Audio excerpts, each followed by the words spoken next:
to the world's greatest Rotary Club. So excited to see everyone. Helene Lawless has our invocation and Pledge of Allegiance today, and after that I invite all of you to join us in singing the National Anthem.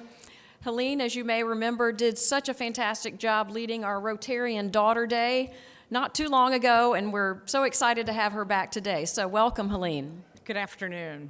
One of the things that I value so much about having this opportunity to come together and to have our Rotary invocations is the opportunity for us to learn about each other's faith traditions through the words that we share. I'm a Catholic, so my opportunity to share thoughts with you occurs during our season of Lent. Lent, which literally translates from a Middle English word meaning spring, and it is the springtime of our spirituality. We welcome the light as the days begin to lengthen for us. It's a period of 40 days of reflection and preparation as we await the resurrection of Christ on Easter. It is a season during which we focus on prayer, fasting, and almsgiving.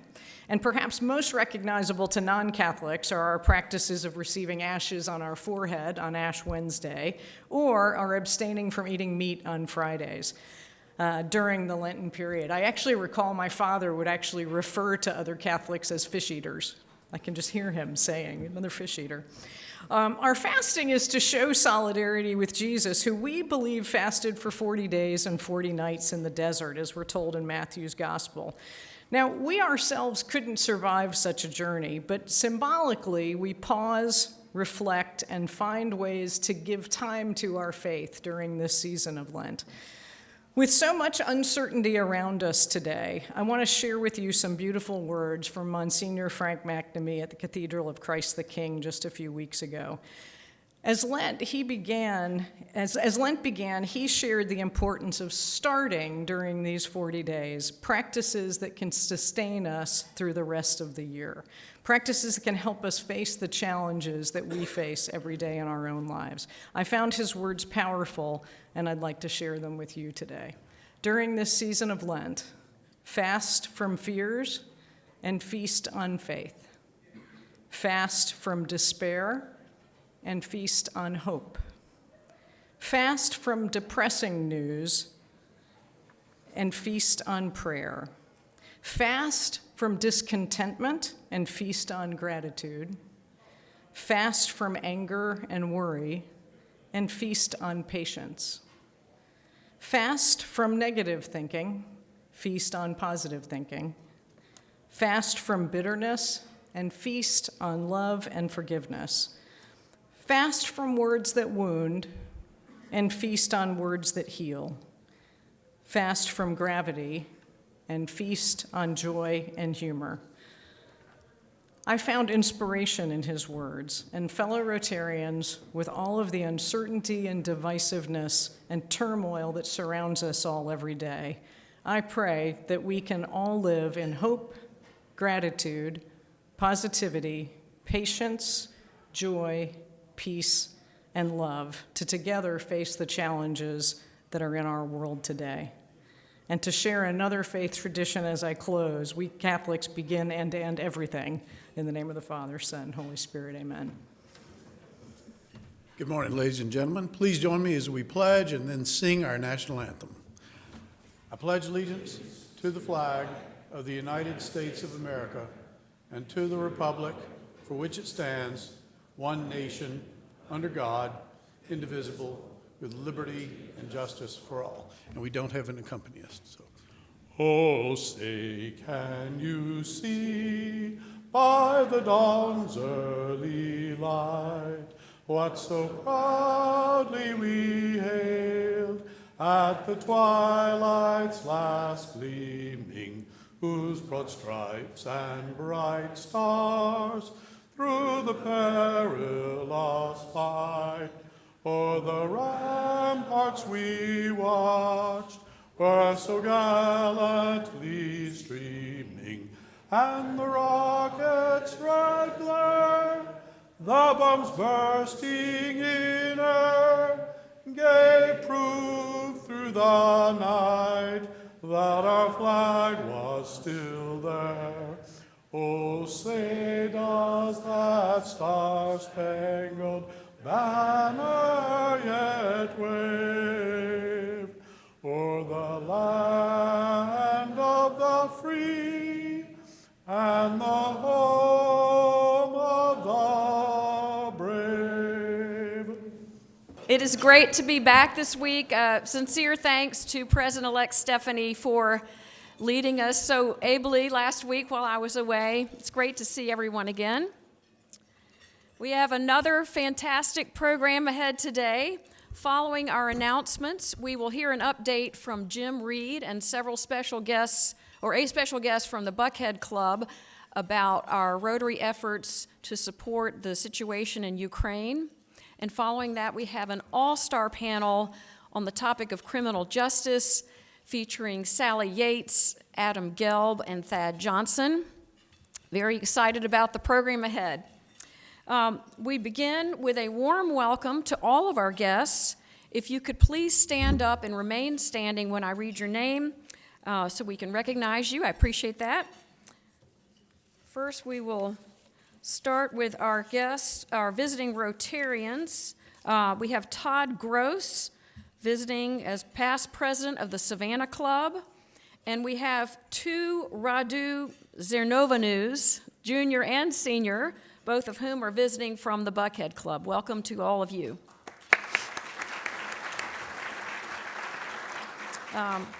Several guests of our speaker today, Natasha Johnson, Hugh Moody, and Dean Dabney. Also, two guests of Faye Twersky, Angie Black, and Shauna Green. Guest of Tyler Courtney, Deidre Kiley. A guest of Dave Wilkinson, Ken Ashley. John Hirsch, who's a guest of Ken Greiner. Sheris Johnson, guest of Helen Smith Price. And Robert Baskin, guest of John O'Neill. A warm welcome to all of you for visiting today.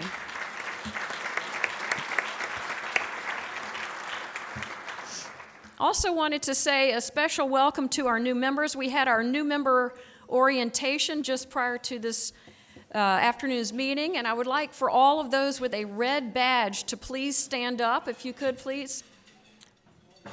Welcome to all of our new members.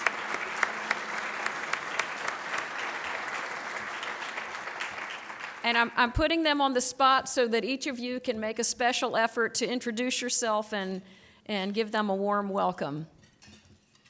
Friendly reminder to please sign in using the QR code at your table and or out at the front where you picked up your badge. Very important as we continue to track our registration.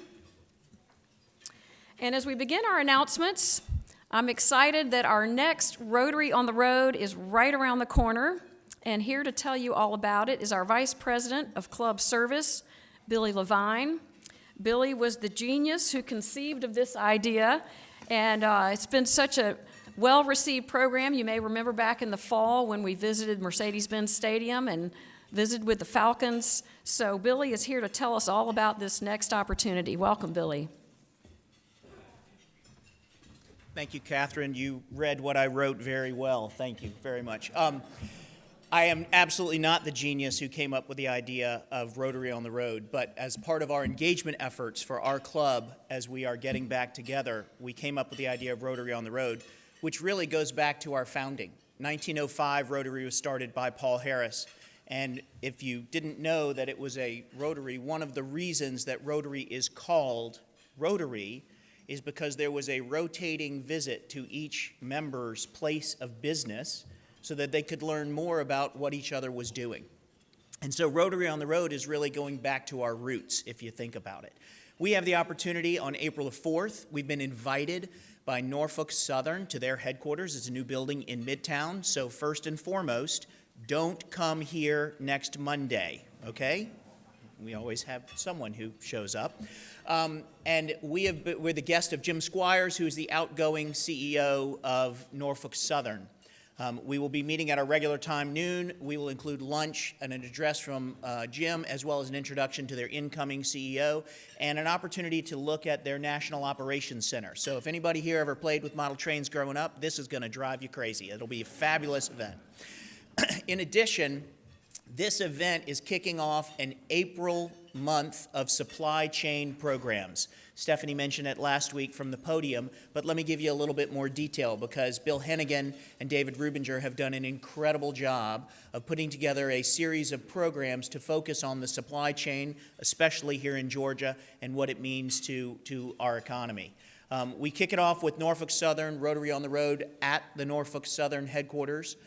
In addition, the next week we are going to have, hang on one second, we have the next week we have Eddie Capel of Manhattan Associates, which is a supply chain software company here. Deepak Raghavan is hosting him. The following week we have PJ Bain, our own member, with Gardner Gerard, talking about the fintech industry and its impact on the supply chain.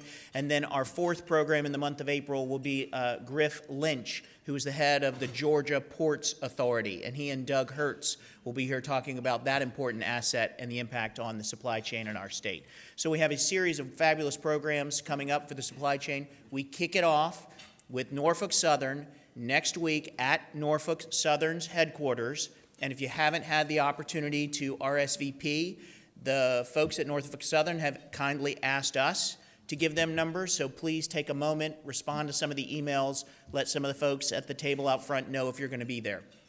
Thanks, Catherine.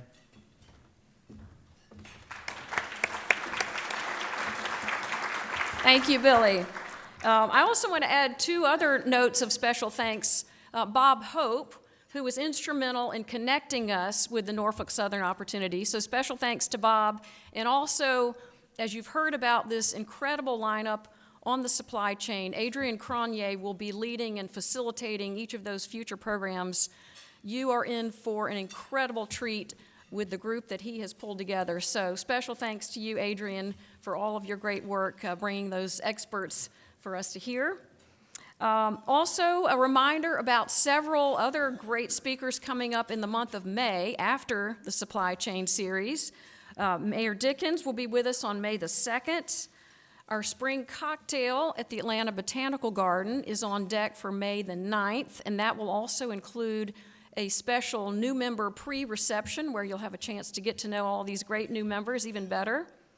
And then our Federal Reserve President and CEO Raphael Bostic program that was rescheduled is now set for May the 23rd. So please mark your calendars. So many great programs ahead in April and May. Finally, a warm welcome back to a group of 7 Rotarians who just returned from Nicaragua as part of Opportunity Nicaragua. This is a project that our fellow Rotarian David Allman started 15 years ago. It was an effort to raise the living standards in an area outside of Managua using schools and vocational training programs. A group of about 20 Atlanta business persons have just returned from Nicaragua. I think they got back last night or the night before. And we have such respect and appreciation for their efforts. That includes 5 Atlanta Rotarians, David Allman, Bob Hope, Clark Dean, Sheffield Hale, and Joe Handy. I think you have a picture there. And then 2 other Rotarians from the Buckhead Club. I don't think Bob Hope even had a chance to unpack his suitcase because he had just come back from the Honduras project. So again, great appreciation and respect for their service work on the international scene. I'd now like to introduce fellow Rotarian and past President Clark Dean, who will introduce new member Cynthia Hardy.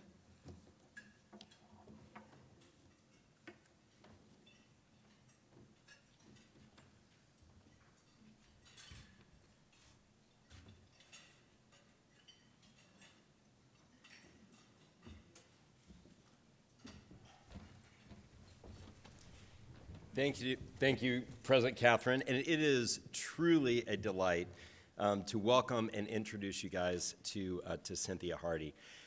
Cynthia is an extraordinary executive who spent much of her time around the globe, from her early roots in Meridian, Mississippi.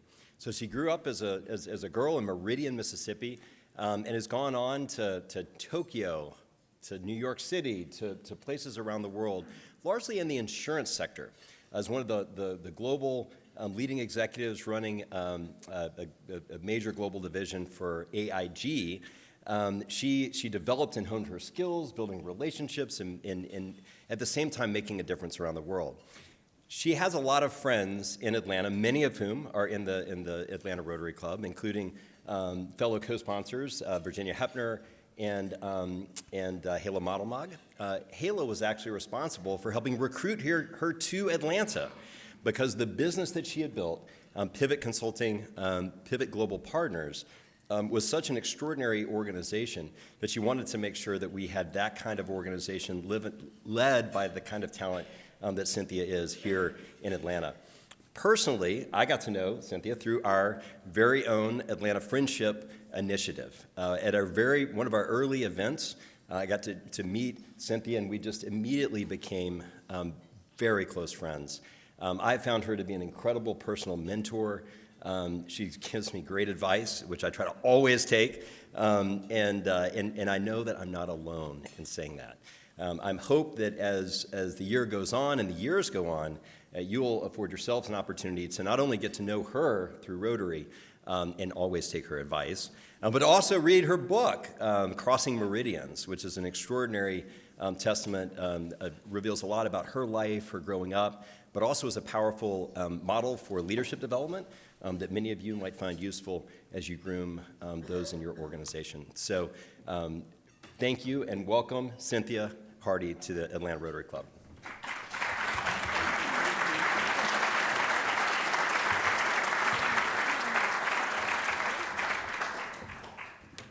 Cynthia, welcome to the world's greatest Rotary Club. We are so excited to have you and can't wait to engage you in all of our activities and fellowship. I know you're going to love being part of this club. It's also great to hear about all of your, as Clark said, your global travels and your past history. I know you're going to bring such a wonderful perspective as you now make Atlanta your home. So, warm welcome to you. Thank you. Thank you.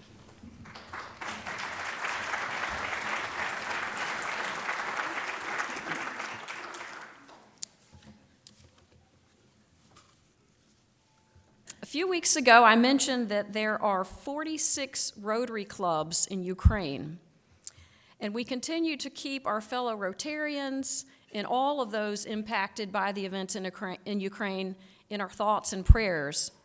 Our Vice President of International Service, Jim Reed, has been very busy researching opportunities for us to engage in and support the situation in Ukraine. And I'm excited to welcome Jim to the podium to share an update on what he has found and what he's learning, and also to introduce a special guest from the Buckhead Club. Welcome, Jim. Thank you, President Catherine. I know we only have a short period of time. Of course, we've all watched on the news the mind-bogglingly stupid and incredibly destructive Russian invasion of Ukraine. Everything we might have seen on TV is probably 1/10 or maybe 1/100th of how terrible it truly is. So there's been a lot of interest amongst Rotarians as to how we can help in other opportunities. And in an incredible example of our Rotarian philosophy, two gentlemen with others, father and son team, Radu Zernovanu from the Buckhead Club, and his father, who's actually here from Romania, ex-governor of the Romanian district, have developed a channel where Rotarians can give funds and, importantly, medical supplies and other needed supplies directly into Ukraine where it's needed most. This effort has been adopted by the entire 6,900 district, which we're part of. And so without further ado, I'm going to give Radu Jr. a chance to explain the type of work that they're doing. Please give a very warm welcome to Radu Zernovanu.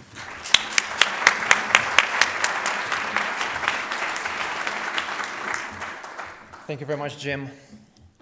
There is one image that I cannot shake out of my head, and I believe that many of you have seen it either over the news or social media. A small Ukrainian kid, no taller than this, with rivers of tears flowing down his face, with oversized boots on his feet, and a large winter coat with a hoodie that is covering half of his face. He's holding in his left hand his passport, and in his right hand, a plastic bag dragging on the ground with just a toy and several supplies. He's barely walking, as if with a stuttering gait, making a small and shaken step between every sigh and howl of desperation.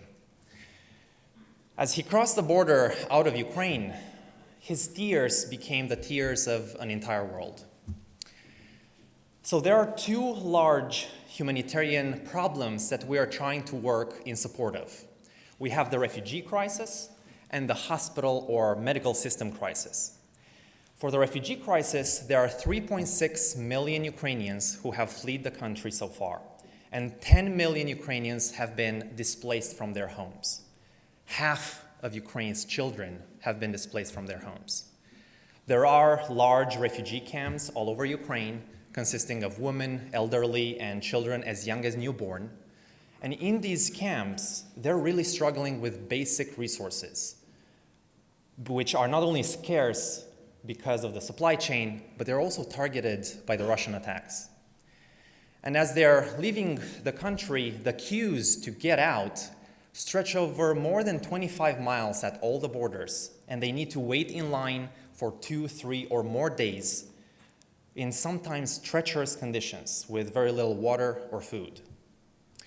On the hospital or medical system crisis, 64 hospitals have been bombed so far, which created a significant strain on the medical system that is trying not only to deal with the regular diseases and illnesses, but also with injured soldiers, volunteers, and civilians. We do have lists of needs shared by Ukrainian medical organizations, and they're varied and very large. They need everything ranging from medicine to oxygen, generators, even mobile incubators, because right now women in Ukraine are giving birth in basements or hallways of makeshift hospitals in the best case scenarios.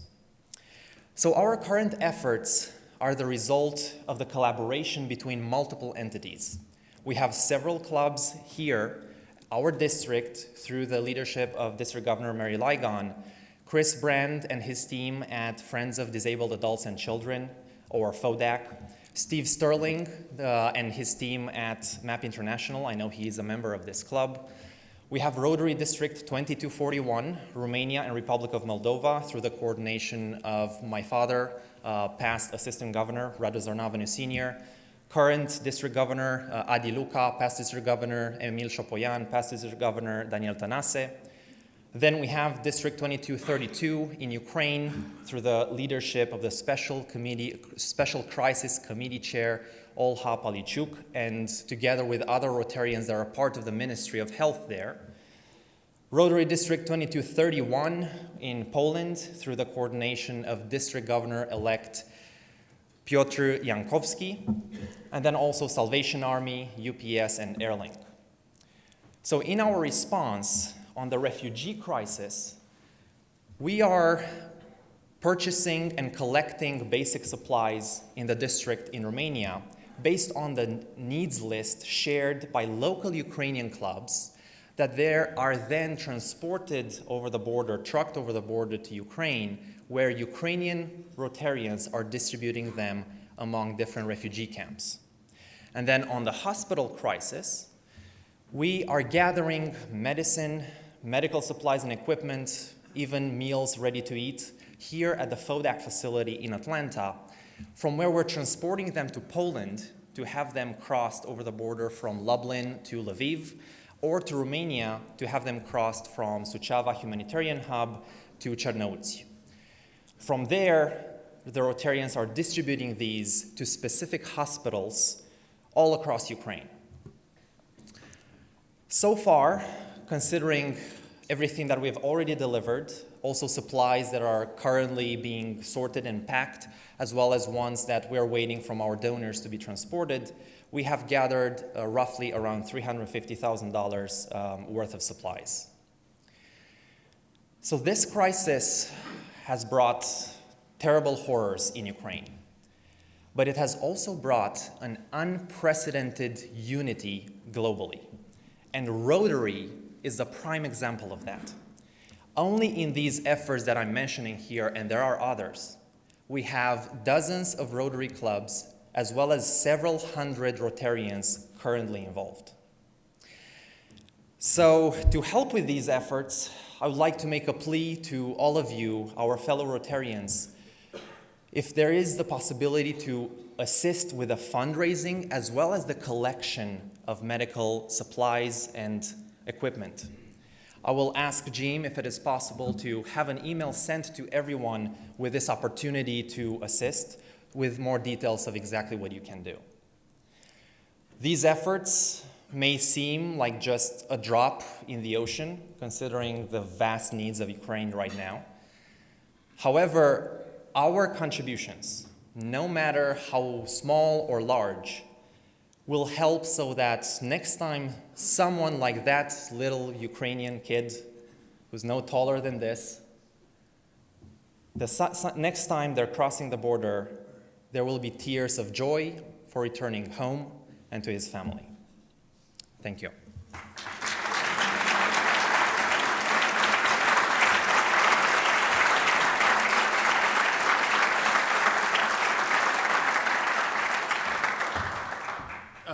Thank you, Radu. Just a quick note that we will be sending an email subsequently with the medical supply and other supply list, if you have an opportunity or a channel to access those, and also for funds. Thank you. Thank you, Jim and Radu. This is what Rotary does best, and it's the exact kind of thing that reminds us how we are one global organization, all focused on a mission of service. So really appreciate that opportunity to serve. So for years, criminal justice has been among the very top list of issues in our public discourse. It's an issue, unfortunately, that divides us. It's an issue of enormous complexity, and it's certainly an issue where we struggle for solutions. 3 years ago, Adam Gelb saw an opportunity to bring together nonpartisan discourse in an effort to address these issues and find common ground. He founded the Council on Criminal Justice to advance policy solutions based on facts, data, and trustworthy research. Adam has developed this expertise over about 32 years of work on this same topic at the local, state, and national level, most recently leading criminal justice work for the Pew Charitable Trusts. I am proud to call Adam and his family among our family's closest friends, and I'm especially proud to welcome to Rotary someone who is so devoted to finding common ground at a time when that could never be more important. Adam today will serve as both moderator and participant in our panel, and I know we will all leave much better equipped to find common ground on these issues. Welcome, Adam. And welcome Sally and Thad, who will all be joining us.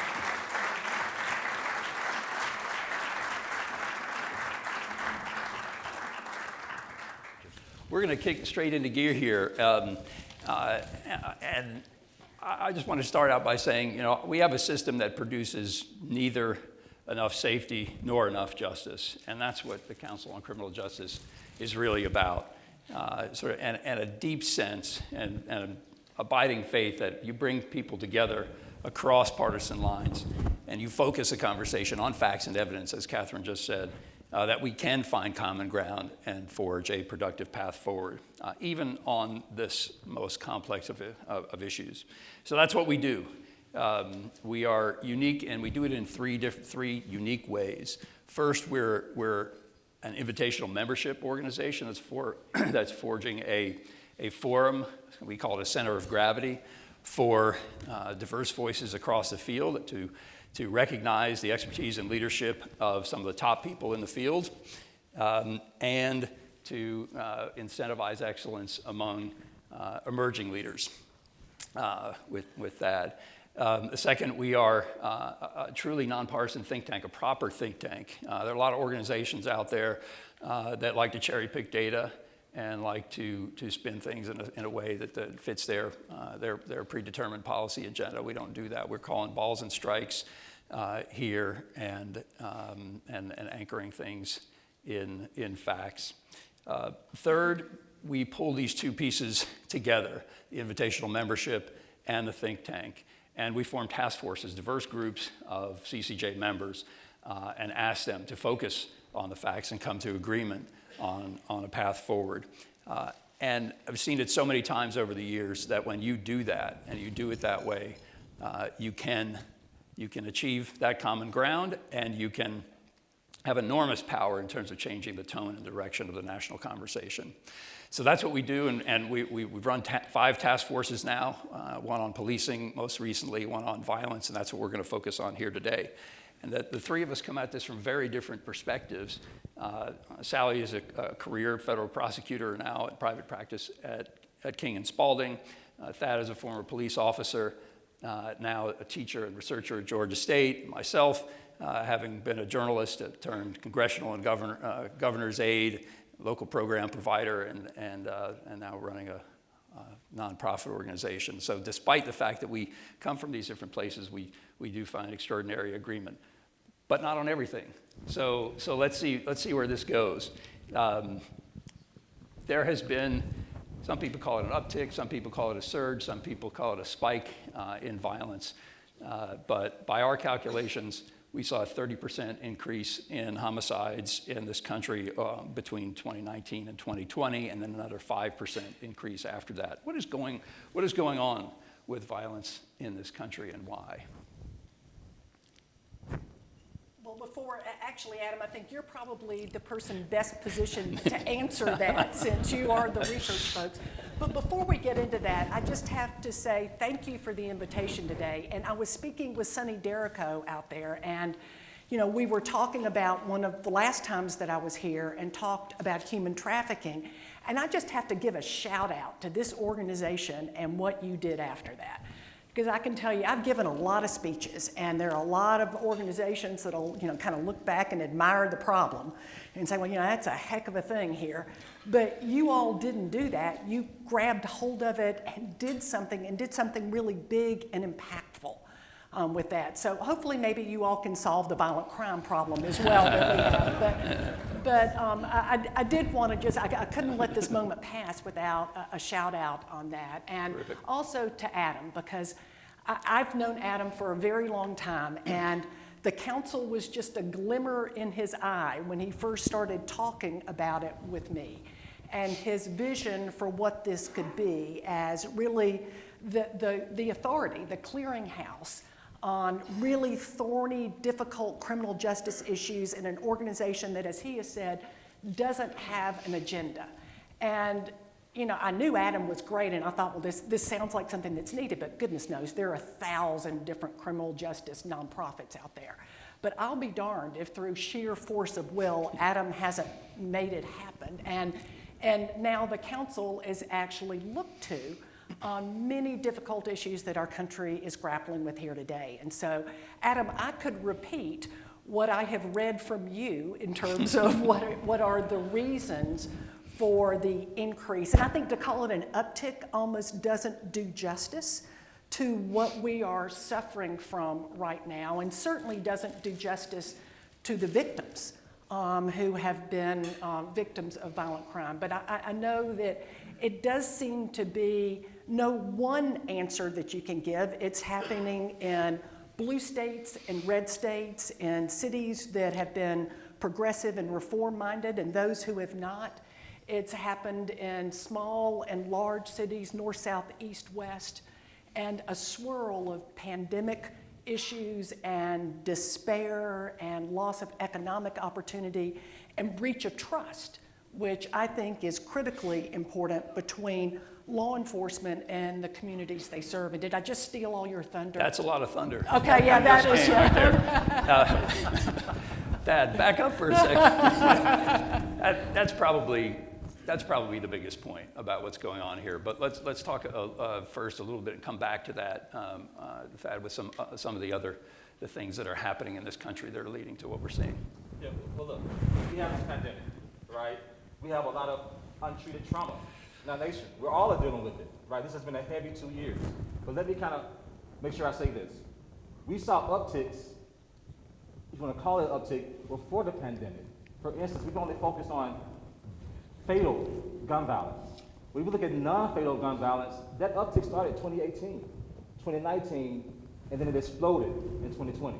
And we know the pandemic has a lot to do with it, but think about it. Police resources. I'm not just talking about making arrests. I'm talking about the community building that trust. We weren't able to go into those communities.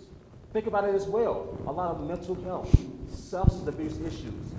Those issues were gone untreated. We didn't have the resources. And when you're thinking about policing, it's a crisis. Now, our police departments are hurting, right? Because they're being asked to do a job that's really beyond their purview, and they need help and support of communities, of businesses, of the people who are most impacted. And think about this as well. Nobody really talks about it, but the crime market has evolved. It has changed with the pandemic. Think about it. When you have cartels, and there's a gap in that territory, there's a gap in that market, you see violence. What about with gangs? What about with the drug turfs? You see this churning of the markets where you have that tension, and that's a natural phenomenon according to the research. And so it's not just one thing, and it kind of goes to the point that we can address it with a cookie cutter approach either. Talk a little bit more about guns. That tends to commandeer a lot of the conversation nationally about what's going on with violence. We have a lot of conversation about gun control. Talk about what's been happening with how guns are making more quickly into. Sorry, I'm so rusty. I apologize. Yeah, Adam, I'll kind of get at that, and I don't want to make it seem like it's a cause and effect, but we're talking about things that are happening along the time we see these upticks, right? Unfortunately, oftentimes we're behind the 8 ball, right? We're always playing catch up in the space, and now we're trying to get ahead of that. And what we saw was an unprecedented number of gun sales and guns manufactured during this uptick. I'm not saying that's the cause, but I'm saying it's something we have to really pay attention to. Then you have your stolen firearms. Now, mind you, it takes time for a firearm that's stolen to make its way from the white market, quote unquote, to the black market, right, in illegal sales. But these are all things that you have to capture and see, and it's more nuanced than we think. And then you also are starting to see more states pass more liberal gun laws. And we're trying to see how does that make things better, make it worse. I'm from Tennessee, and I'll shut up.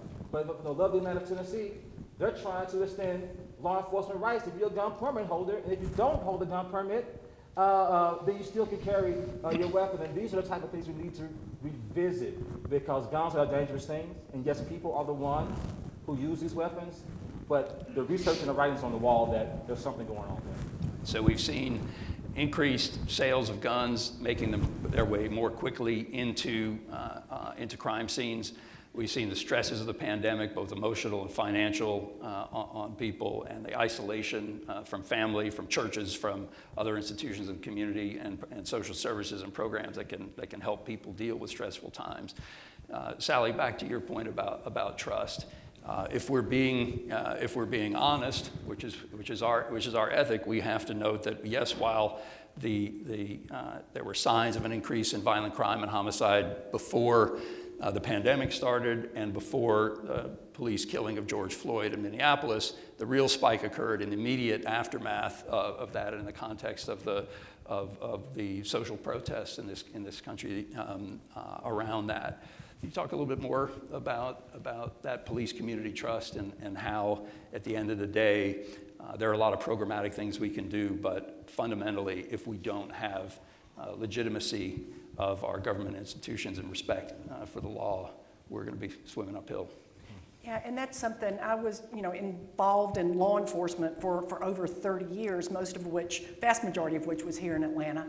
And whether you're talking about the increase in violent crime that we're experiencing now or anything else, our entire criminal justice system is built on community trust.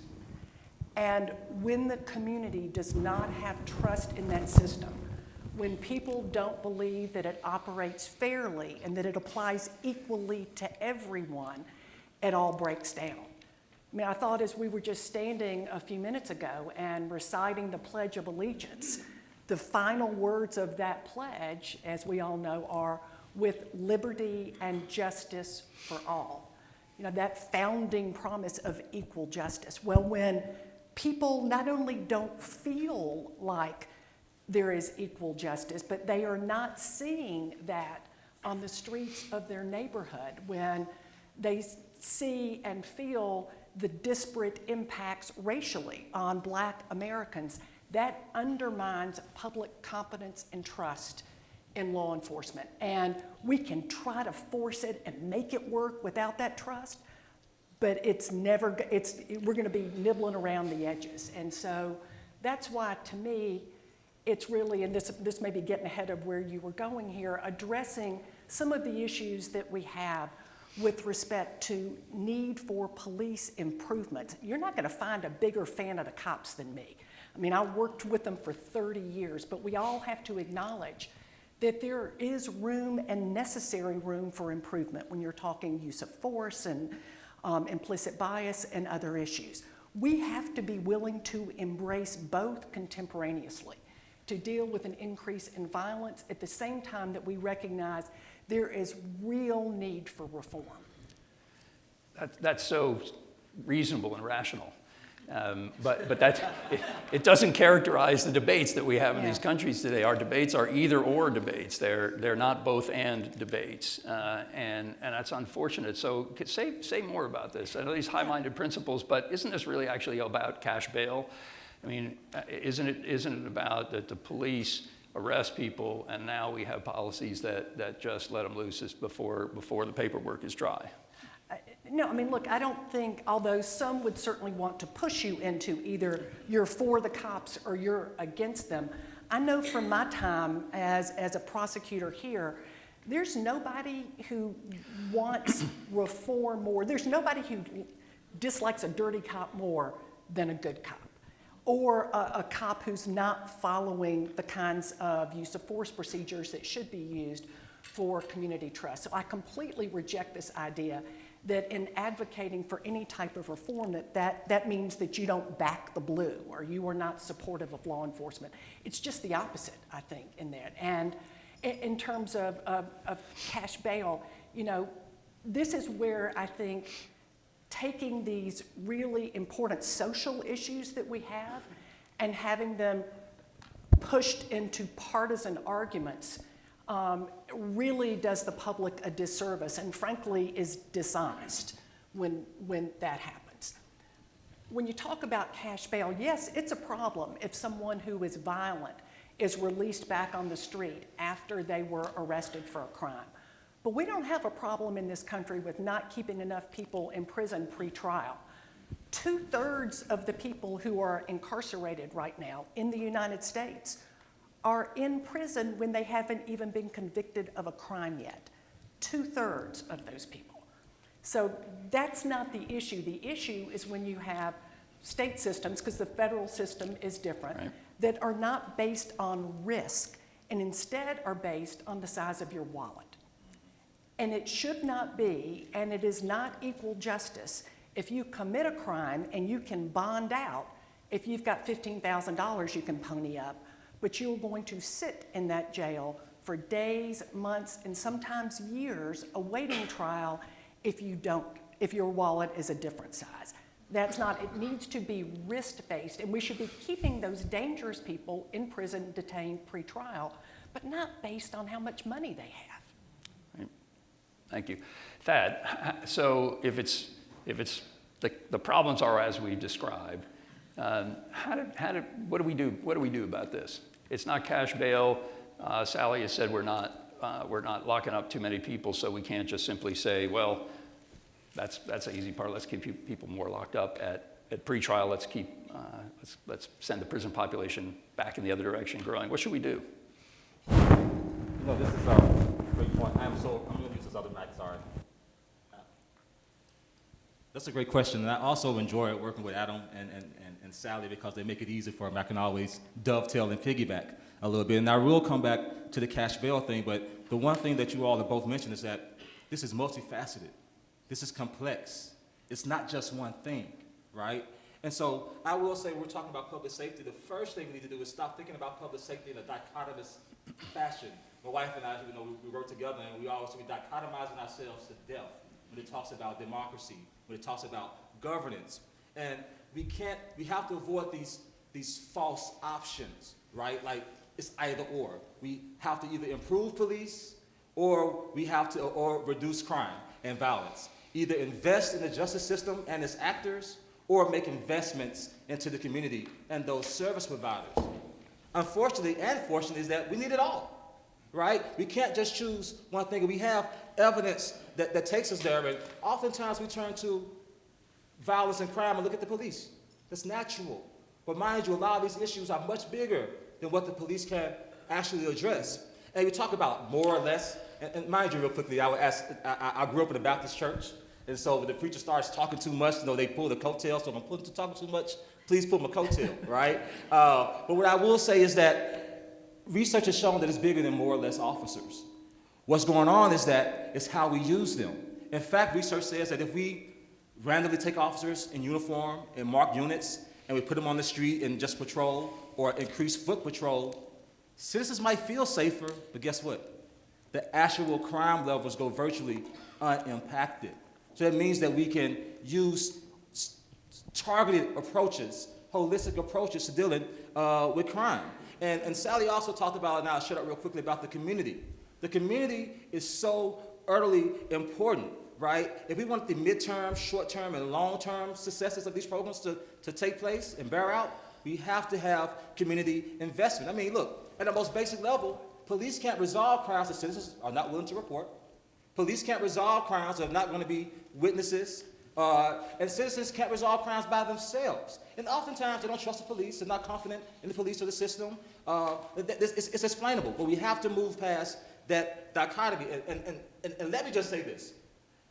Imagine somebody comes into your home and says, no, this is what you need to fix your home, your marriage, your kids, right? But you have no relationship. You have no trust. You don't engage. My wife always says there's no reform without relationship. How do you think it's going to happen if we can't get the community buy-in and go into these communities, particularly the ones most impacted? You need to do things this way. It doesn't work like that. And with these things in mind, Matt, I don't know if you mind, but I kind of want to just talk about what the Council on Criminal Justice, as far as a couple essential steps of moving forward. It's okay if I kind of delve into that? Or you want to pull my coattail? I was going to go there, so why don't you do it? All right, well, I'll lift my coattail up. All right, so there's 10 essential steps with these things in mind, right? Because we don't want our grandkids having these conversations, or our great-grandkids. There'll be a disservice. We have the opportunity to do it right. So the first thing I'm going to say, we need to hold our leaders accountable. Our leaders, our mayors, our city councils, we cannot politicize this issue. And we have to set realistic goals. Not goals, we're going to hire 1 million officers, and we're going to reduce crime by 1,000%. I call BS. And the citizens are going to see that. Their confidence is going to further fail, and the legitimacy will be injured even more. So set a modest goal, 3%, 5%, 10%. Now mind you, it doesn't sound like a lot, but guess what it equates to? Lives saved. Also, you need to analyze and focus on people, places, and the times. We don't want to over-police unnecessarily. People and places are not at highest risk of crime 24/7. It's usually time blocks. We can use our resources better, not only for law enforcement, but for services that can be provided as well. Cleaning and greening. Simply putting research shows by simply putting green space, belt lines, community gardens, you can reduce crime, and not just property crime. I'm talking about violent crimes, right? Things like, it doesn't take world-changing things in many cases. And last thing, a trauma-informed approach, right? It's untreated. APD said about, again, half of these altercations that are fatal stem from arguments. They stem from confrontations. That tells me that there's a deficit in conflict resolution skills there that often breed from untreated trauma. That's much bigger than policing, right? And we have to also think about police officers. Police force that's demoralized, they're fatigued. I was a captain. I bounced clubs with a gold badge on, and I worked in grocery stores doing security. So you can't have officers who are overworked. You can't have officers who are under-resourced. You can't have officers who have untreated trauma. How the hell can they, excuse my language, provide quality service? So we have to make sure we take a trauma-informed approach. And lastly, build out violence workplace groups or violent work groups that specialize in this. Remember, we can't arrest our way out of this issue, and we need people who are trained. Police are part and parcel of the solution. They're not the entire solution. Thank you. Thank you, Thad. So the mayor needs to be in charge. The mayor needs to set a goal. The mayor needs to have a citywide strategy. It needs to focus on the people and the places that are at the highest risk for violence, and several of the other pieces you talked about. Sally, we'd be remiss if we didn't turn back to you and talk about the federal role here, particularly because I think in the way these conversations unfold nationally, frequently it seems like it is the Attorney General who's really somehow in charge of all this, and the federal courts and the system are. Can you place the federal system in an appropriate perspective here? Sure, and I'll do that. But before I get to that, Okay. if I could just underscore the issue that where you talked about focused on people and places. When you look at the data is really clear. There's a relatively small group of people in each city who are responsible for the vast majority of violent crime. Not every single thing, but a small group of people for most of the violent crime. A mistake we made back in the 90s was instead of, as I remember hearing one police chief talk about it this way, instead of fishing with a spear to get the really bad actors, we fished with a net at that time, and we pulled in a whole lot of people that weren't really responsible for violent crime and gave them a lot more prison time than they needed for public safety purposes. And we're paying for that now, both in terms of the cost in keeping people in prison, as well as the loss in public confidence. In city after city, again, it's a small group of people. So that doesn't mean you ignore the rest of the city. But when you're talking about surging and really trying to deal with the immediate violent crime problems, you focus on those people through intel and criminal histories and other information that you have, the people who are most responsible in those hotspots. That can be hard to do sometimes because everybody wants the increased resources in their neighborhood. But that's where the discipline has to come from the mayor and from others to be able to say, we're not going to ignore your neighborhood, but if we're going to get a hold of the violence that is riddling our city right now, we need to go where it is and address it with the people who are responsible for it. Now, the feds have a role to play in this, absolutely. See, I did make a segue into that. But well done. The feds have a role to play, but look, I gotta be honest, as much as we used to think that we were sort of king of the hill when it came to law enforcement, you know, the federal prison population is about 10% of what the overall prison population is. So really, it's state and locals who are doing all the heavy lifting. And particularly as it relates to violent crimes. There are not many just straight violent criminals who aren't part of a gang or a cartel or something else that are prosecuted federally. So really, the game is on the state and local side, but the feds have an important role to play, both in setting the example and providing grants for innovative practices that are evidence-based and that we know will work and have an impact, and in providing really important training that's necessary for law enforcement, both in reform efforts and otherwise. So there's an important role to play, and I guess I'd say sort of the final thing that we did when I was U.S. Attorney, I know they're doing it again now, sometimes you have got those violent repeat offenders that are a real problem in your city. Those folks oftentimes need to be prosecuted federally because that is the place where when you get a prison sentence on the federal side, it really means that time. You do a minimum of 85% of that time. And again, there are some people who need to be in prison for a long period of time to protect the community. We just need to be focused on making sure we're getting the right ones. Anything to add on that, Thad? No. The research shows is somewhere generally between 3 and 5% of the addresses produce about 50% or more of the crime, and same thing with the people. So it really is all about focus, as you said.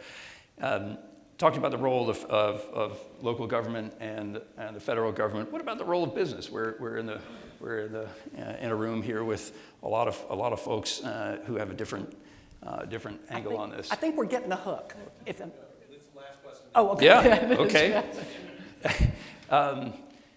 If you could wave the magic wand, what would you have the business community do? And I'll kick us into gears a little bit more on this with a couple thoughts. First is that it has been just amazing, as somebody who's been in this field as long as we have, to see the outpouring from businesses across the country in the wake of the killing of George Floyd. Many businesses have issued statements and moved on from that. A lot of others have gone a lot deeper, and I would include in that Bank of America, Southern Company, and Microsoft, which actually have partnered with us at CCJ, the NFL as well, to really dig into and more deeply understand these issues as they look to meaningfully engage on criminal justice issues in the policy arena.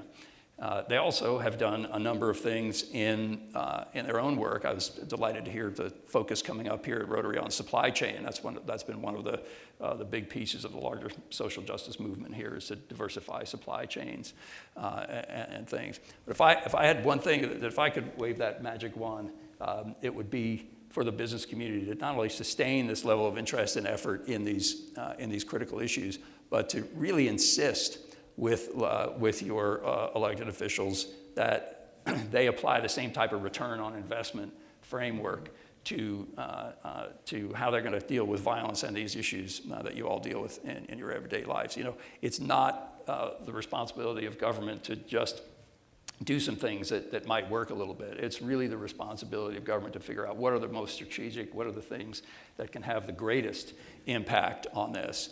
And that's where I hope in this conversation it's come out pretty clearly that is not necessarily to keep a lot more people locked up pre-trial. It's not necessarily to just hire a bunch of more police officers. It's not necessarily to try to extend, make long sentences even longer for a number of people. So it doesn't look like we have time to get to your pieces on that. But. Many questions that are out in the audience, and I'd like to take the prerogative of throwing in an initial one.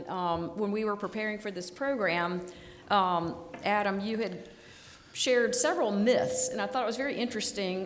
Do you mind just sharing with the group a couple of the most popular or typical myths versus the reality? Some of that fact versus reality, or fact versus myth. Some of your favorite ones that are easy to dispel. Sure, I think we've hit a number of them, but I think the one that rises top of mind is actually one that cuts both ways. I think on one side of the argument you have this notion that prisons are filled with low-level, non-violent drug offenders, that police are out there arresting people for marijuana possession. They're doing long prison sentences, and that's a huge part of the population. The other side of the argument is nobody goes to prison for anywhere near long enough, and if we locked up a lot more people, we'd be a lot more safe. And both of those, unfortunately, dominate a lot of the discourse in this topic, and both of them are way off. In the state system, for instance, we have about 57% of inmates who are there for their current offense as a violent offense. The rest are nonviolent current offense, but they may have had a very long rap sheet. In fact, average number of incarcerations is somewhere around 4. A number of prior convictions is somewhere around 7 or 8 for people in state prison. So. Not that doesn't mean that there are not plenty of people who are in prison who don't need to be there, and plenty of people who don't need to be there for anywhere near as long as they are. But it's not anywhere near as simple as the debates often try to paint it. Okay, great. Stephanie? So one of the issues that's arisen during the pandemic has been the growing mental health issues that we've seen in young adults, but also in children as well. There is a bill that just left the House and is on the Senate side now called the Mental Health Parity Bill. Does CCJ get involved in issues like that? Because it would seem like supporting better access to mental health would help with some of the issues that you're facing on the law enforcement side before they get to that level. Great question, thank you. So we're just about 3 years old right now, and for the first two years during the pandemic, it was me and Abby and Charlotte. And Sally's support and the other folks on our board. We've grown tremendously in that time and expanded our portfolio. And in fact, we just launched a project on health and reentry. It's a very fascinating issue, particularly for me as somebody who's been in the field a long time. Stayed the hell away from Medicaid. I didn't want anything to do with Medicaid. It scares me to death. But it's a lot easier to focus on the funding streams that come into corrections departments and jails than to deal with Medicaid. We're right on the cusp, it seems, of Congress passing and/or Department of Health and Human Services giving states waivers in order to allow Medicaid to pay for services behind the walls for the first time for at least 30 days, if not longer. And so we launched a project to try to help corrections departments, sheriff's offices, as well as health folks try to navigate this in a way that will maximize how the services are going to be delivered, both quantity-wise and quality-wise, behind the walls. So that's our engagement on at this point in our young trajectory. You touched on a critically important issue before they even are behind the wall, is that oftentimes someone is having a mental health episode and the cops are called to that. And they're not trained in how to deal with someone who's having a mental health episode. They don't want to be there with somebody, but it can be someone who's having a mental health episode who also has a knife and consequently is dangerous. Our law enforcement system was not engineered to deal with the mentally ill, not in that initial encounter, which oftentimes, I wouldn't say oftentimes, which too often ends with a bad result with an encounter with law enforcement in that situation, nor is our prison system really set up to provide the kind of mental health treatment that people need. It's great that that Congress is going to pass this bill. They got some work they need to do in the Federal Bureau of Prisons too before in sort of cleaning up their own house, because unless someone is basically not functional, they're not getting any real mental health treatment. And so what do you think is going to happen when that person gets out? And 95% of people in prison eventually get out. What's going to happen when that person gets out? We're not even giving them a fair shot. And don't get me going on all sorts of reentry issues that also are important here, which is something that you all can do something about. People have to have a job when they get out in order to be successful. A job is not enough. There's a lot more, but they sure can't succeed if they can't work. And far too often, people can't work with a felony conviction. And let me just say real quickly, juveniles. Let's separate the conversation, juveniles and adults. And we tend to talk about it in one fell swoop. Even with reentry, and as a police officer, wasn't trained to deal with mental issues, health issues, and I definitely wasn't trained on how to deal with juveniles. I treated them like adults. That's not right. Our system treats them like adults. You talk about release, cash bail, and these things. Pre-trial detention, particularly for lower-level juvenile offenders, can be very detrimental to their trajectories. In fact, research shows that it increases the likelihood of violent recidivism as well as property crime recidivism over the course of their lives. And so this goes to show that it's a multi-pronged approach, and that we need business opportunities, we need mental health opportunities, we need to align with schools, juveniles and educational systems. But it's so utterly important that we separate that conversation, and thank you for that question, because the mental health issues that juveniles and adults deal with are separate, and the detriment of them can oftentimes be more severe for juveniles. And so I think that's an important conversation. Thank you. David Lewis. Yeah, you often hear cops talking about how they catch people, but then the courts just, kick them out. The pandemic has exaggerated that problem just by a huge amount because courts were closed. They could not prosecute people. So you've got this incredible backlog now, and not just in Atlanta, but presumably across the country. Is that something CCJ has looked at, and are there any answers out there? Yeah, we have. We were fortunate at the beginning of, we're close to the start of the pandemic, to form a national commission on COVID-19 and criminal justice, and to have former Attorneys General Alberto Gonzalez and Loretta Lynch co-chair that group. And we took a look at what we began calling the 4 C's, cops, courts, corrections, and communities. And we broke it apart in each one of these dimensions. The backlogs are a real problem, and courts across the country are in wide variance right now with respect to how much they're back up and running and not. And I don't think anyone, particularly anybody who's working in these courts, is going to try to argue that they need to get the trains moving again, and that when they do, there's going to be enormous pressure on other parts of the system, particularly corrections.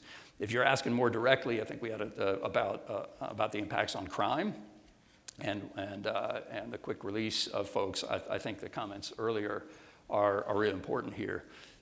You want, on one hand, to make sure there's accountability, on the other to make sure that there's empathy.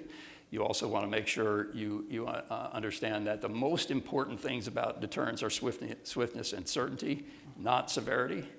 Like, severity is the enemy of swiftness and certainty, and so you want a system that emphasizes that instead of the long sentences at the end. But you also need to recognize that the research is very clear that when you lock somebody up, even for a day or two or three, that you can really knock them off track, and you can end up costing them their job and a whole bunch of other things that is just not worth it. So there have to be other responses to the crimes where somebody is not going to be an immediate threat to public safety that strike the appropriate balance between protecting the community and making sure that we're not doing things that just put this person on a worse path. Sally? Yeah, and I will say too, just to piggyback, listen, because you've committed a crime doesn't mean you lose your constitutional rights. Your constitutional rights don't stop at the jailhouse door. And I think oftentimes we forget about that. The presumption of innocence matters in our nation. So we have to make sure that we try to abide to all of everything we see in the Constitution and all the provisions. And that's a hard balance of public safety without infringing upon people's rights. And our legitimacy and our ability to impact crime depends on our legitimacy on how we treat those, even no matter how we perceive their guilt and no matter how they're condemned in the court of public opinion. And research shows that, really, like people don't specialize in violent offending, the most part. They don't specialize in crimes. And even when we did research on hardened robbers, what we found when they recidivated was either technical violations or they failed the drug test, or use it for some type of property crime. But you don't really have those habitual specialized offenders out there, and so you can find some solace in that. Sally Yates, Thad Johnson, Adam Gelb, thank you so much.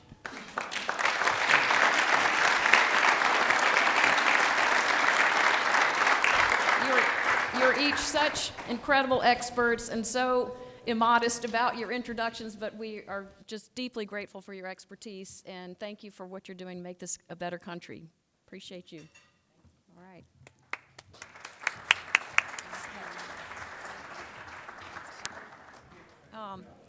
See you next week at Norfolk Southern.